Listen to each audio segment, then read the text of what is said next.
Shalom. Salah satu hal terpenting dalam berjalan dengan iman adalah belajar menerima dengan iman apa yang Tuhan katakan mengenai diri kita. Kita tidak dapat berjalan dengan iman selama kita masih menilai diri kita dengan mata kita sendiri dan menerima hal itu daripada apa yang Tuhan katakan mengenai kita di dalam firman-Nya. Kenyataan yang kita lihat saat ini dapat saja sangat berbeda dengan apa yang firman Tuhan katakan mengenai diri kita. Akan tetapi kita perlu belajar untuk menerima apa yang Tuhan katakan di atas segala penilaian lainnya, termasuk penilaian diri kita sendiri. Saat pertama kali Gideon mendengar perkataan Tuhan mengenai dirinya, yaitu bahwa dia adalah seorang pahlawan yang gagah berani, Gideon mula-mula itu belum bisa menerima hal itu. Dan Gideon menyebut dirinya sebagai yang paling kecil dari kaum terkecil di sukunya. Ini memang kenyataan. Dan Gideon saat itu memang sedang bersembunyi dari orang Amalek yang sedang menindas orang Israel pada masa itu. Akan tetapi, di tengah kenyataan itu, Tuhan membuat pernyataan mengenai siapa Gideon sebenarnya menurut Tuhan di mata Tuhan, bahwa Gideon adalah seorang pahlawan yang gagah berani. Dan apa yang Tuhan katakan sangat berseberangan dengan kenyataan yang sedang terjadi yang dilihat Gideon mengenai dirinya dan mengenai situasinya saat itu. Bapak Ibu Saudara yang kasih Tuhan, kita melihat bahwa ketika Gideon mula-mula mendengar perkataan Tuhan, dia tidak bisa menerima itu. Tapi kemudian Gideon belajar untuk menerima apa yang Tuhan katakan dengan iman. Menerima dengan iman sesuatu yang Tuhan katakan mengenai dirinya di tengah situasi yang berbeda, berseberangan, di tengah situasi yang tidak seperti yang Tuhan katakan. Nah, Bapak Ibu Saudara yang dikasihi Tuhan, kemenangan yang gilang gemilang yang kemudian dialami Gideon ketika Gideon berhadapan dengan sebuah pasukan yang begitu besar, yang dikatakan bahwa untanya saja itu tidak terhitung, seperti pasir di tepi laut banyaknya, sementara pasukan Gideon hanya 300 orang. Dan Gideon mengalami kemenangan yang gilang gemilang dari tangan Tuhan pada waktu itu.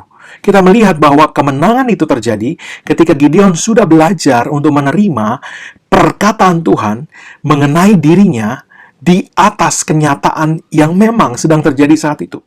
Gideon belajar menerima apa yang Tuhan katakan mengenai dirinya, mengenai situasinya, dengan iman, sekalipun situasinya masih tidak seperti yang Tuhan katakan.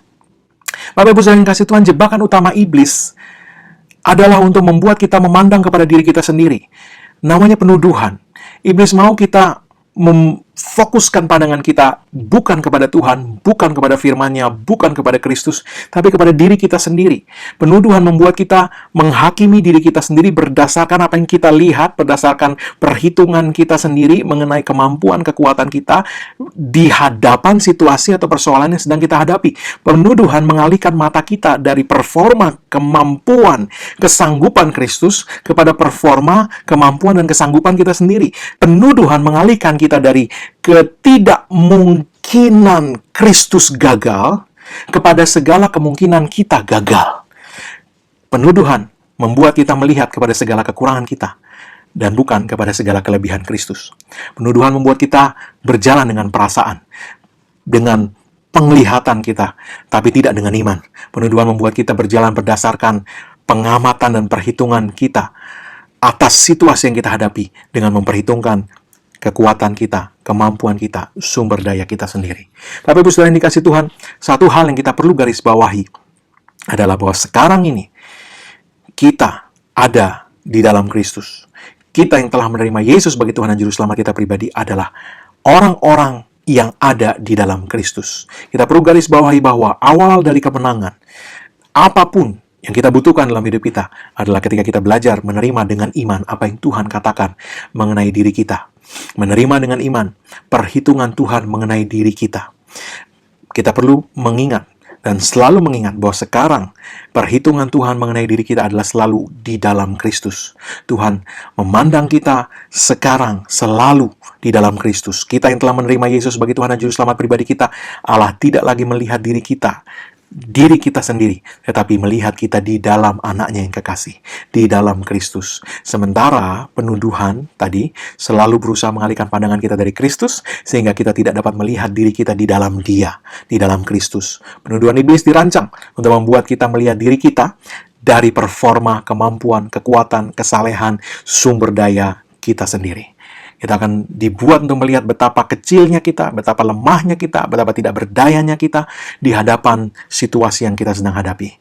Tapi kalau mata kita memandang kepada Kristus, kita akan selalu bisa melihat bahwa Kristus lebih besar dari apapun juga. Bahwa Kristus tidak pernah berubah. Dia tetap sama dulu, sekarang, dan sampai selama-lamanya. Dia adalah sang pembuat mukjizat. Kalau dulu dia membuat mukjizat, hari ini dia masih membuat mukjizat. Dia tidak pernah berubah. Dia tidak pernah tidak mampu menyelesaikan apapun yang kita hadapi. Bapak Ibu Saudara yang dikasihi Tuhan, Anda mungkin ingat Yosua. Ketika Yosua baru saja diangkat oleh Tuhan untuk memimpin orang Israel masuk ke tanah perjanjian, Tuhan 3 kali berkata kepada Yosua untuk tidak kecut dan tawar hati. Kenapa Tuhan mengatakan hal itu kepada dia bahkan sampai 3 kali? Tuhan tidak akan mengatakan hal itu jika Yosua pada saat itu tidak sedang dalam keadaan kecut dan tawar hati. Berarti pada saat itu Yosua sedang dalam situasi di mana dia kecut dan tawar hati. Pertanyaannya, kenapa Yosua yang baru saja mengalami promosi yang luar biasa merasa kecut dan tawar hati? Tentulah karena Yosua menghitung kekuatannya sendiri, membandingkan dirinya dengan Musa, dan mungkin berpikir kalau Musa saja yang begitu berkarisma, begitu luar biasa dipakai Tuhan, tidak mampu membawa orang Israel masuk ke tanah perjanjian, apalagi saya. Siapa saya? Saya hanya abdi Musa. Saya bukan the Prince of Egypt yang menjalani pendidikan militer, pendidikan pemerintahan di sebuah kerajaan terbesar di dunia pada waktu itu.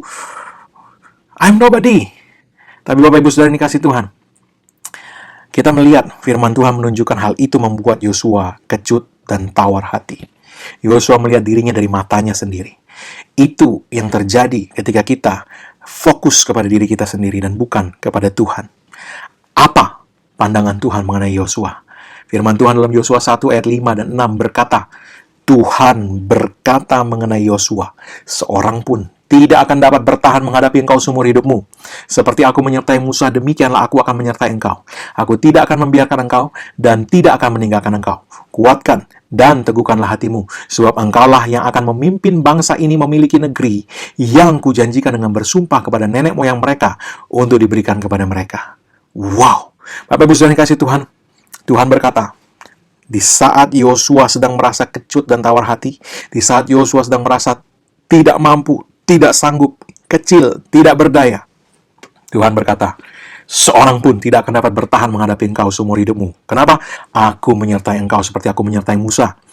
Artinya Tuhan mau bilang, bukan Musa yang jago, Tuhan yang hebat, Tuhan yang menyertai Musa. Dan Tuhan telah berkata mengenai Yosua, sebelum semuanya terjadi, sebelum orang Israel maju ke tanah perjanjian, sebelum apapun juga kemenangan terjadi, Tuhan berkata, engkau akan memimpin bangsa ini memiliki negeri yang kujanjikan. Dengan kata lain, Tuhan sudah berkata sebelum segala sesuatu terjadi, Tuhan sudah berkata, engkau akan berhasil Yosua, jangan kecut dan tawar hati, engkau akan berhasil, engkau akan memimpin bangsa ini memiliki negeri yang kujanjikan. Bapak Ibu Saudara yang kasih Tuhan, apa yang perlu Yosua lakukan? Hanya satu, menerima dengan iman apa yang Tuhan katakan mengenai dirinya. Itu sebabnya Tuhan berkata, jangan kecut dan tawar hati. Jangan lupa memperkatakan kitab Taurat ini, tapi renungkan itu siang dan malam. Kenapa? Karena iman timbul dari pendengaran, dan pendengaran akan firman Kristus. Yosua perlu bisa menerima apa yang Tuhan katakan mengenai dirinya dengan iman. Sebab apa yang dilihat mata pada saat itu tidak memperlihatkan apa yang Tuhan katakan. Tapi Tuhan berkata, tidak akan ada yang bisa menang menghadapi engkau Yosua. Belum ada apa-apa. Yosua belum maju berperang untuk merebut tanah perjanjian. Tapi Tuhan sudah berkata, tidak akan ada yang bisa bertahan menghadapi engkau Yosua. Aku menyertai engkau, dan engkau akan berhasil memimpin bangsa ini memiliki negeri yang kujanjikan. Yosua perlu menerima perkataan Tuhan dengan iman. Bapak Ibu Saudara yang kasih Tuhan, sementara saat itu Yosua sedang merasa kecut dan tawar hati, merasa dirinya kecil dan tidak mampu, Tuhan berkata, aku menyertai engkau, tidak ada yang bisa mengalahkan dirimu, engkau akan berhasil. Bapak Ibu Saudara yang dikasih Tuhan, kita perlu belajar menerima perkataan Tuhan mengenai diri kita dengan iman. Bapak Ibu Saudara yang dikasih Tuhan, identitas kita yang sejati sekarang ini sebagai orang-orang yang telah menerima Yesus Kristus sebagai Tuhan dan Juru Selamat kita pribadi. Identitas kita yang sejati adalah di dalam Kristus. Sesuai dengan apa yang Tuhan katakan, itulah diri kita sebenarnya. Dan kita perlu menerima apa yang Tuhan katakan itu mengenai diri kita dengan iman. Apapun situasi yang sedang kita lihat, kita saksikan, bertentangan sekalipun, sejauh timur dari barat sekalipun, kenyataan yang kita lihat dari apa yang Tuhan katakan, belajar menerima apa yang Tuhan katakan dengan iman. Menerima apa yang Tuhan katakan mengenai diri kita, identitas kita di dalam Kristus dengan iman. Ketika Yesaya pertama kali mendapat penglihatan akan Tuhan, dia menyebut dirinya sendiri seorang yang najis bibir. Dikatakan dalam Yesaya pasal 6 ayat 5, Yesaya berkata, "Lalu kataku, celakalah aku binasa, sebab aku ini seorang yang najis bibir, dan aku tinggal di tengah-tengah bangsa yang najis bibir. Namun mataku telah melihat Sang Raja, yakni Tuhan semesta alam." Memandang kepada diri sendiri adalah respon yang lumrah di dalam perjanjian lama, di mana orang dituntut untuk memenuhi hukum Taurat. Akan tetapi, setelah Kristus memenuhi hukum Taurat dan menyelesaikan penebusan umat manusia di kayu salib dengan curahan darahnya, perubahan besar sudah terjadi.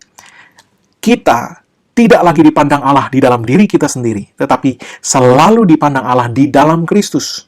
Dan Allah mau kita belajar perubahan besar ini dan belajar menerima diri kita dengan iman di dalam Kristus juga. Tidak melihat kepada diri kita sendiri di dalam diri kita sendiri, tetapi melihat diri kita di dalam Kristus. Siapa Allah katakan kita ini di dalam Kristus. Itu yang kita perlu belajar terima dengan iman. Kolose pasal 2 ayat 6 berkata, "Kamu telah menerima Kristus Yesus, Tuhan kita. Karena itu, hendaklah hidupmu tetap di dalam Dia." Hidupmu tetap di dalam Dia. Kamu telah menerima Kristus Yesus, Tuhan kita. Karena itu, hendaklah hidupmu tetap di dalam Dia. Bagaimana kita menerima Kristus? Dengan iman. Jadi, bagaimana kita tetap hidup di dalam Dia? Ya tentu dengan iman juga. Sebab, kita telah menerima Kristus Yesus dengan iman. Karena itu, hendaklah hidupmu tetap di dalam Dia dengan iman. Kita perlu menerima siapa diri kita, kata Tuhan, di dalam Kristus. Di mata Tuhan. Tuhan katakan, siapa kita di dalam Kristus. Kita perlu belajar menerima itu hari ini. Di hadapan semua situasi yang mungkin bertentangan, terima itu dengan iman. Bapak Ibu Saudara yang kasih Tuhan, iman yang benar akan berbuah kemenangan. Iman yang benar akan berbuah perubahan perilaku. Iman yang benar akan berbuah mukjizat. Iman yang benar akan menghasilkan perubahan hidup. Tanpa iman, tidak ada yang akan terjadi. Tidak ada perubahan. Tidak ada perubahan perilaku. Tidak ada perubahan situasi. Tidak ada apapun yang akan terjadi. Sebab Yesus sudah berkata, terjadilah kepadamu sebagaimana imanmu. Selama kita masih mengimani bahwa saya tidak mampu, saya tidak sanggup, saya tidak kuat, saya memang begini, saya memang begitu, terjadilah kepadamu sebagaimana imanmu. Tapi kita belajar menerima apa yang Tuhan katakan mengenai kita. Bahwa di dalam Kristus kita lebih dari pemenang. Contohnya, maka kemenangan akan mulai termanifestasi sebab terjadilah kepadamu sebagaimana imanmu. Jadi kita perlu belajar menerima dengan iman siapa diri kita sekarang, kata Tuhan, di dalam Kristus. Siapa saya sekarang di dalam Kristus? Apa yang firman Tuhan katakan mengenai saya sekarang di dalam Kristus? Itu identitas kita sekarang. Itu yang kita perlu terima dengan iman. Menemukan diri kita di dalam Kristus adalah kunci kemenangan. Terhadap godaan, terhadap dosa, terhadap sakit penyakit, bahkan terhadap situasi ekonomi yang sulit, situasi apapun juga yang sulit. Kunci kemenangan adalah dimulai ketika kita menerima apa yang Tuhan katakan mengenai diri kita, siapa kita sebenarnya di dalam Kristus. Bapak Ibu Saudara yang kasih Tuhan, Roma 8 ayat 37 berkata, di dalam Kristus kita lebih dari pemenang. Terima dengan iman. Bagaimana kemenangan yang Tuhan katakan itu, kita lebih dari pemenang, dapat terjadi dalam hidup kita. Dapat termanifestasi dalam hidup kita. Sekali lagi saya akan katakan ini berulang-ulang, dengan iman. Terima dulu apa yang Tuhan katakan mengenai diri kita di dalam Kristus dengan iman. Maka kemenangan akan mengikuti. Kemenangan akan termanifestasi. 1 Yohanes 5 ayat 4 berkata, sebab semua yang lahir dari Allah mengalahkan dunia. Dan inilah kemenangan yang mengalahkan dunia. Iman kita. Apa? Kemenangan yang mengalahkan dunia adalah iman kita. Bukan kemampuan kita. Bukan kesanggupan kita. Bukan sumber daya kita. Iman kita. Iman kita kepada apa yang Yesus Kristus telah selesaikan bagi kita. Iman kita kepada apa yang Allah katakan. Siapa kita di dalam Kristus hari ini. Itulah kemenangan yang mengalahkan dunia. Dari situlah termanifestasi kemenangan yang kita butuhkan. Bapak Ibu Saudara yang dikasihi Tuhan, kita lebih dari pemenang dalam Kristus. Dan apa yang membuat kemenangan itu termanifestasi? Sekali lagi, iman kita. Yesus berkata dalam Yohanes pasal 15 ayat yang kelima, Akulah pokok anggur, dan kamulah ranting-rantingnya. Barang siapa tinggal di dalam aku dan aku di dalam dia, dia berbuah banyak. Sebab di luar aku, kamu tidak dapat berbuat apa-apa. Bapak Ibu Saudara yang dikasihi Tuhan, kemenangan tidak akan terjadi dengan kekuatan kita sendiri.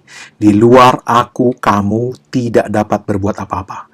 Kemenangan terjadi ketika kita tinggal di dalam dia. Dengan iman, belajar menerima apa yang dia katakan mengenai diri kita, identitas kita sekarang di dalam Kristus. Menerima dengan iman apa yang dia katakan mengenai kita. Sekali lagi, sebab inilah kemenangan yang mengalahkan dunia. Iman kita. Bapak Ibu Saudara yang dikasihi Tuhan, mungkin ada yang berkata, tapi Pak, saya masih begini, masih begitu.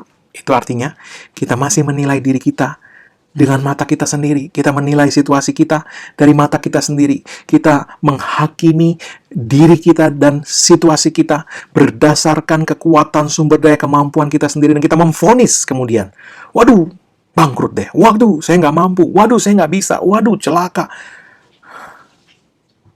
Tolak itu dalam nama Yesus. Dan mulai berjalan dengan iman. Bapak Ibu Saudara yang dikasihi Tuhan, jangan terima apa yang situasi mau tunjukkan kepada Anda untuk membuat Anda memvonis dirimu, memvonis situasimu berdasarkan penglihatanmu pada kenyataan yang ada di sekelilingmu dengan memperhitungkan kekuatan, kemampuan, sumber dayamu sendiri. Jangan mau. Itu tipu muslihat iblis. Itu tujuannya mengalihkan matamu dari Kristus kepada dirimu sendiri. Tujuannya untuk mengalahkan Anda dengan imanmu sendiri. Ketika engkau percaya apa yang situasi mau tunjukkan kepada Anda, apa yang iblis mau tunjukkan lewat situasi yang sekeliling Anda, Anda percaya itu, wah susah, wah nggak bisa, wah. Yesus berkata apa tadi? Terjadilah kepadamu sebagaimana imanmu. Terjadilah kepadamu sebagaimana imanmu. Jangan mau dipancing iblis untuk memandang kepada situasimu sendiri. Jangan mau dipancing iblis untuk dialihkan dari Kristus kepada kekuatanmu sendiri. Jangan mau dipancing iblis untuk menghakimi situasimu, menghakimi dirimu sendiri berdasarkan kekuatan, kemampuan, sumber dayamu sendiri. Firman Tuhan berkata dalam Roma 14 ayat yang keempat, agar kita tidak menghakimi hamba orang lain. Dikatakan, siapakah kamu sehingga kamu menghakimi hamba orang lain? Entahkah ia berdiri, entahkah ia jatuh. Itu adalah urusan Tuhannya sendiri. Tetapi ia akan tetap berdiri karena Tuhan berkuasa menjaga dia tetap berdiri. Jangan menghakimi hamba orang lain. Bapak Ibu Saudara yang kasih Tuhan, tidakkah kita pernah merenungkan bahwa kita ini milik Tuhan dan bahwa Tuhan adalah Tuhan kita? Kita tidak berhak menghakimi bahkan diri kita sendiri. Tuhanlah yang empunya diri kita. Tuhanlah Tuhan kita. Kita tidak berhak menghakimi diri kita sendiri. Kita hanya bisa menerima vonis Tuhan kita mengenai diri kita. Apa yang Tuhan katakan mengenai diri kita dalam firman-Nya, terima itu. Itu vonisnya mengenai kita. Firman Tuhan berkata dalam 1 Korintus 4 ayat yang ketiga, Rasul Paulus mengatakan, bagiku sedikit sekali artinya, entahkah aku dihakimi oleh kamu atau oleh suatu pengadilan manusia, malahan diriku sendiri tidak kuhakimi. Malahan diriku sendiri pun tidak kuhakimi. Bapak Ibu Saudara yang kasih Tuhan, Paulus berkata, diriku sendiri pun tidak kuhakimi. Atau dengan kata lain, apa yang Tuhan katakan mengenai dirinya, itulah yang dia terima. Kalau kita melihat latar belakang Paulus, dia adalah pembunuh orang percaya pada mulanya. Dia membunuh begitu banyak anak-anak Tuhan sebelumnya. Betapa banyak penuduhan, dakwaan yang iblis akan katakan kepada dia. Kamu tidak pantas, kamu tidak layak, kamu tidak bisa dipakai Tuhan. Tidak ada mujizat bisa mengalir dari kamu, dosamu terlalu besar. Whatever. Tapi Paulus berkata, dia belajar dari Tuhan. Diriku sendiri tidak kuhakimi. Aku tidak berhak menghakimi hamba orang lain. Aku adalah milik Tuhan. Hanya Tuhan yang berhak memvonis diriku. Dan vonis Tuhan mengenai aku, itulah yang aku terima dengan iman. Aku percayai. Bahkan diriku sendiri pun tidak kuhakimi. Bapak Ibu Saudara yang kasih Tuhan, stop menilai situasimu dari penilaianmu sendiri, perhitunganmu sendiri mengenai kemampuan, kekuatan, sumber dayamu sendiri. Stop lakukan itu. Dan mulai cari tahu apa yang Tuhan katakan mengenai diri Anda. Apa yang Tuhan katakan mengenai situasi Anda. Dan terima, belajar mulai menerima perkataannya dengan iman. Dan kemudian terus berjalan dengan iman. Sampai manifestasinya Anda lihat dalam hidup Anda. Terima dulu apa yang Tuhan katakan mengenai Anda dengan iman. Vonis Tuhan mengenai kita di dalam Kristus. Apa yang Tuhan katakan dalam firman-Nya mengenai diri kita? Apa vonis Tuhan mengenai diri kita di dalam Kristus? Firman Tuhan berkata bahwa di dalam Kristus kita lebih dari pemenang. Ini vonis Tuhan. Tuhan sudah katakan di dalam Kristus kamu lebih dari pemenang. Di dalam Kristus kita dapat melakukan segala perkara karena Kristus memberi kekuatan kepada kita. Di dalam Kristus Allah memenuhi segala keperluan kita menurut kekayaan dan kemuliaan-Nya. Di dalam Kristus, oleh bilur-bilurnya, kita sudah sembuh. Kita sudah sembuh. Oleh sebab itu di dalam Kristus kita sehat sempurna. Di dalam Kristus kita naik terus dan tidak turun. Di dalam Kristus tidak ada yang dapat berdiri menghadapi kita seumur hidup kita karena Kristus menyertai kita sampai kesudahan zaman. Bahkan sampai selama-lamanya. Ini vonis yang Tuhan sudah katakan mengenai kita. Di dalam Kristus kita mempunyai hidup dalam segala kelimpahan. Terima itu dulu. Sekalipun situasinya belum seperti itu, terima dulu dengan iman. Berjalan dengan iman, terima apa yang Tuhan katakan mengenai Anda dengan iman. Terima identitasmu sekarang di dalam Kristus dengan iman. Bapak Ibu Saudara yang kasih Tuhan, ketika kita mulai berjalan dengan iman, manifestasi akan mengikuti. Terima identitas Anda di dalam Kristus. Terima identitas Anda sebagaimana Tuhan menyatakannya. Terima vonis Tuhan mengenai Anda.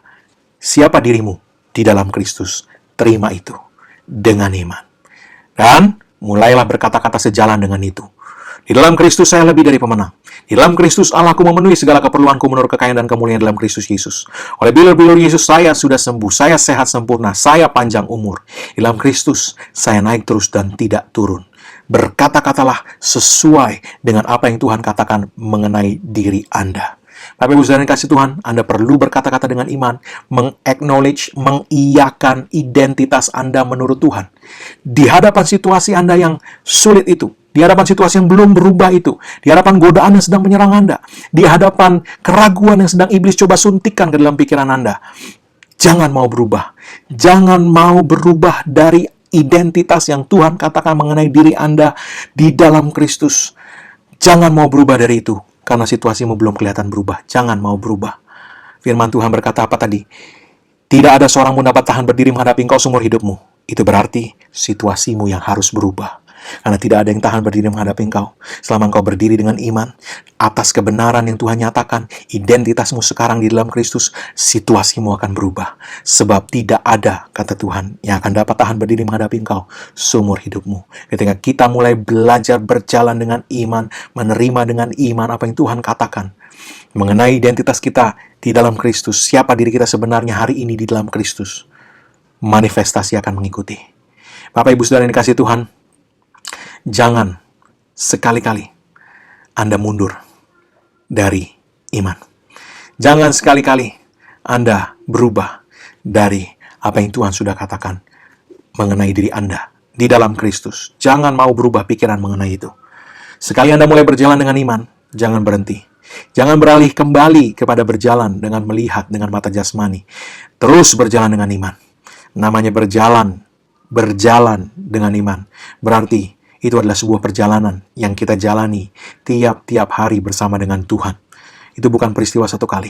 Itu bukan satu kali hari ini. Dan setelah itu Anda kembali berjalan dengan perasaan, dengan logika manusia, dengan matamu sendiri, perhitunganmu sendiri, sumber dayamu sendiri. Berjalan dengan iman. Berjalan dengan iman adalah sebuah perjalanan yang Anda jalani terus tiap hari di dalam firman Tuhan. Bapak Ibu Saudara yang kasih Tuhan, saya tutup pengajaran firman iman hari ini dengan deklarasi iman Daud yang dicatat dalam Mazmur 18 ayat 28-35. Supaya kita bisa sama-sama melihat bagaimana seorang anak muda bernama Daud. Awalnya dia bukan siapa-siapa, dia nobody. Tidak ada yang kenal dia di Israel. Nabi Samuel ketika Tuhan berkata Tuhan akan mengangkat raja yang baru, disuruh pergi ke rumah ayahnya Daud. Nabi Samuel tidak kenal siapa Daud. Bahkan ketika Nabi Samuel minta ayah Daud memanggil semua anaknya. Sebab Tuhan akan memilih di antara mereka siapa yang akan menjadi raja atas Israel. Ayahnya sendiri pun tidak ingat kepada Daud untuk memanggil dia. He's a nobody. Dia benar-benar seorang nobody. Tapi bagaimana seorang nobody berjalan dengan iman dan hidupnya berubah. Bapak Ibu Saudara yang dikasihi Tuhan, sebelum semuanya terjadi, Daud berjalan dengan iman. Daud berjalan dengan iman, dan kita semua tahu bagaimana Tuhan membuat hidup Daud berubah, bagaimana Tuhan membuat dia sangat jaya dan berkemenangan. Sekali lagi, Mazmur 18 ayat 28-35 dikatakan, "Karena Engkaulah yang membuat pelitaku bercahaya, Tuhan, Allahku, menyinari kegelapanku. Karena dengan Engkau aku berani menghadapi gerombolan, dan dengan Allahku aku berani melompati tembok. Adapun Allah, jalannya sempurna. Janji Tuhan adalah murni. Dia menjadi perisai bagi semua orang yang berlindung padanya. Sebab siapakah Allah selain daripada Tuhan? Dan siapakah gunung batu kecuali Allah kita? Allah, Dialah yang mengikat pinggangku dengan keperkasaan dan membuat jalanku rata, yang membuat kakiku seperti kaki rusa, yang membuat aku berdiri di bukit, yang mengajar tanganku berperang, sehingga lenganku dapat melentur busur tembaga. Kau berikan kepadaku perisai keselamatanmu, tangan kananmu menyokong aku, kemurahanmu membuat aku besar." Kemurahanmu membuat aku besar. Bapak Ibu Saudara dikasihi Tuhan, Daud berkata, ketika dia masih kecil, belum ada apa-apa, bukan siapa-siapa, Daud melihat kepada Tuhan, dan dia membuat sebuah deklarasi iman yang mungkin banyak orang akan berkata berani banget. Tapi saya mau katakan deklarasi iman Daud fokusnya kepada Tuhan. Dia membuat deklarasi itu karena matanya melihat Tuhan dan bukan melihat dirinya sendiri. Dia berkata, Tuhanlah perisainya, Tuhanlah gunung batunya, Tuhanlah yang memberikan keperkasaan kepada dia, Tuhanlah yang membuat jalannya rata, Tuhanlah yang membuat dia jadi besar. Dia deklarasikan itu. Dia berjalan dengan iman. Dan hidupnya berubah. Bapak Ibu Saudara yang dikasihi Tuhan, Tuhan mau melakukan hal yang sama kepada kita semua. Yesus Kristus tidak pernah berubah. Dia tetap sama dulu, sekarang, selama-lamanya. Apa yang dia lakukan dahulu akan dia lakukan lagi. Dia mau melakukan apa yang dia lakukan kepada Daud, kepada Anda juga. Hari ini, Tuhan mau melakukan semua yang Tuhan lakukan kepada Daud, kepada Anda dan saya. Apakah kita memandang kepadanya? Pandang dia. Berhenti memandang kepada diri kita sendiri. Lihat kepada Yesus dan temukan identitas kita yang sejati hari ini di dalam Kristus. Terimalah perkataan Tuhan mengenai diri kita. Terimalah dengan iman. Deklarasikan dengan iman. Dan jangan mau berubah karena melihat situasi. Jangan mau berubah karena memandang kepada keadaan. Terus percaya dan terus deklarasikan hal yang sama. Terima apa yang Tuhan katakan. Identitasmu sekarang di dalam Kristus. Terima itu sebagai the now reality. Realitas sekarang ini mengenai dirimu. Bahwa itulah saya. Itulah saya. Sebagaimana yang Tuhan bilang, itulah saya sebenarnya hari ini di dalam Kristus. Itulah saya. Terima itu dengan iman. Dengan demikian Anda akan terus berjalan dengan iman. Dan manifestasi selalu mengikuti. Sebab Yesus berkata, jadilah kepadamu sebagaimana imanmu. Dan inilah kemenangan yang mengalahkan dunia. Iman kita. Amin. Tuhan memberkati. Mari, angkat kedua tangan kita. Terimalah berkat Tuhan. Karena apa yang Yesus Kristus telah kerjakan bagi kita di kayu salib. Karena curahan darahnya, karena penebusannya sempurna. Maka sekarang tidak ada lagi penghukuman bagi setiap orang yang ada dalam Kristus Yesus. Engkau telah ditebus, harga yang telah dibayar lunas. Oleh sebab itu semua kutuk tidak berlaku lagi dalam hidupmu. Yang ada hanyalah berkat Tuhan. Tercurah berlimpah-limpah memberkati engkau dalam segala hal. Oleh berkat Tuhan itu engkau naik terus, tidak turun, engkau jadi kepala bukan ekor. Apa yang tanganmu dibuat Tuhan berhasil. Dengan panjang umur Tuhan mengenyangkan engkau. Dan Tuhan memperlihatkan kepadamu keselamatan daripadanya. Umurmu minimal 120 tahun. Dan dipenuhi dengan hari-hari yang baik dari Tuhan. Dalam nama Yesus. Amin.